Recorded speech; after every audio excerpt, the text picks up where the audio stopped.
All right, today we're going on a hunt, but not for any ordinary ghost. We're talking about a ghost in the machine, this invisible force that silently stalks our modern world and can literally bring entire industries to a grinding halt.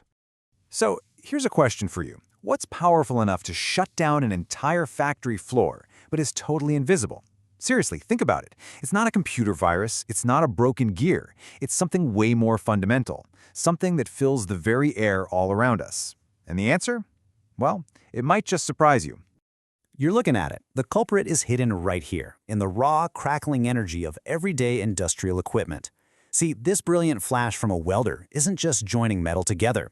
It's also screaming into the invisible radio spectrum. And that scream creates a kind of digital phantom that can cause all sorts of chaos. To really get what's going on, we need to meet our villain, radio frequency interference, or RFI for short. This is the ghost in the machine that technicians are constantly trying to track down. So what is this stuff, really? Well, at its core, RFI is just noise. Electronic noise.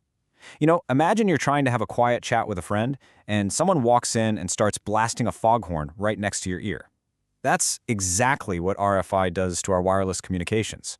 It's just a blast of unwanted energy that completely drowns out the signals we actually need to hear. And trust me, this is way more than just a minor annoyance. When you're talking about critical systems for safety or industrial controls, the consequences can be, well, pretty severe. Communication failures can stop a production line in its tracks, costing thousands of dollars a minute. Or, even worse, they could compromise worker safety in a really dangerous environment. The stakes are incredibly high. So how in the world do you hunt something you can't even see?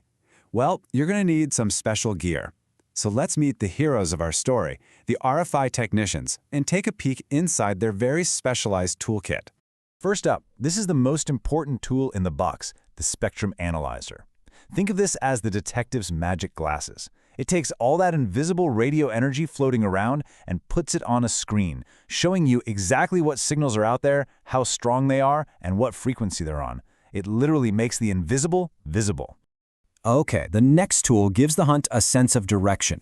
This thing, a directional antenna, acts like a compass for radio waves. By pointing it around, a technician can watch the spectrum analyzer and see exactly where that interfering signal is coming from the strongest. It lets them track the ghost right back to its lair. So, tools in hand, the hunt is on. And it's a really methodical process, It's part science, part old-fashioned detective work, all about zeroing in on one single noisy component out of potentially thousands of possibilities. And this really breaks it down perfectly. The whole hunt unfolds in 4 phases. First, you just get a general direction. Then, you take readings from a few different spots and see where those lines cross on a map. That's classic triangulation. Once you're in the right area, it becomes a game of hot and cold, just following the signal strength. And finally, for the last step, you pull out these tiny little probes to pinpoint the exact wire or circuit board that's causing all the trouble. So after all that searching, what do these RF ghosts usually turn out to be? Well, funny enough, the answer is often hiding in plain sight. The culprits are almost always the workhorses of the facility. The powerful machines that keep everything running? They're also, electronically speaking, the loudest. Their interference isn't on purpose, it's just a noisy side effect of doing their job. Here we go. These are 2 of the most common offenders. That robotic welder we saw earlier? A classic source. It creates these intense bursts of broadband noise.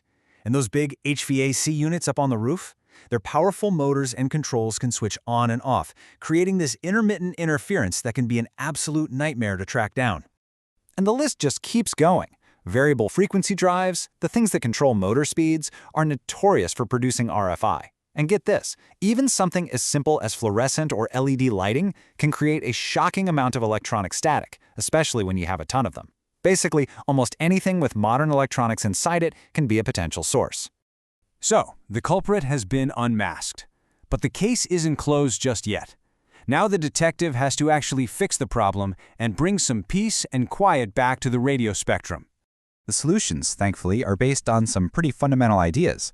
You can use shielding, which is basically just putting the noisy equipment inside a metal box to keep its emissions contained, or you can add filters to the power cables to clean up the noise, or you can improve the grounding, which gives all that stray radio frequency energy a safe path to just disappear into the earth. And with that fix in place, the ghost is busted. The background noise just drops away, the signals we actually want come through loud and clear, and the factory floor or the logistics network or whatever it is can finally get back to work reliably. Digital peace is restored. And this isn't just about being a good neighbor. Regulators like the FCC take this stuff very, very seriously. If you try to sell equipment that's too electronically noisy and violates the rules, you can be looking at some seriously hefty fines. It really shows why manufacturers have to design their products to be, quiet citizens of the radio spectrum.